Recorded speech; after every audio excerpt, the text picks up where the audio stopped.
We originally found the school in 2020.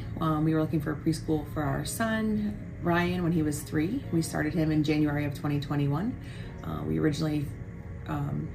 immediately fell in love with the school. The stuff Ryan was coming home and telling us, the Christ-centered education was truly just shown by like the schoolwork he was coming home with, the Bible stories he was telling us, and the memorization of scripture already at such a young age. And now 6 years later, he teaches me stuff when he comes home, and we've seen the same thing with both of our younger children. Grace is 3, or she's turned 4, and she just started this year, and she's in the car, I love Jesus, I love Jesus.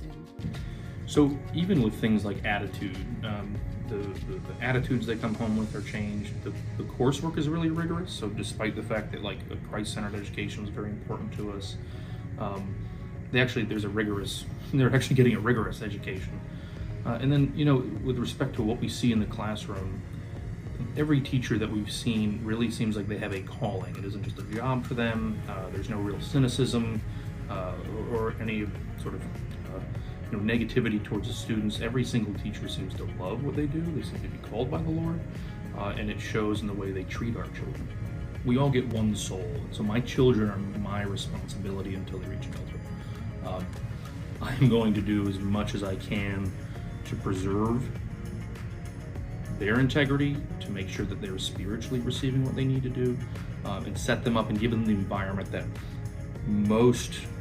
gives them the best advantage to serve the Lord.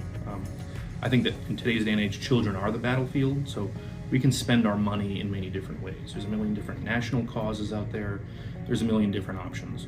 But we have chosen to not send our kids to public school. We've chosen to put them in an environment that will increase the likelihood that they will continue to serve the Lord.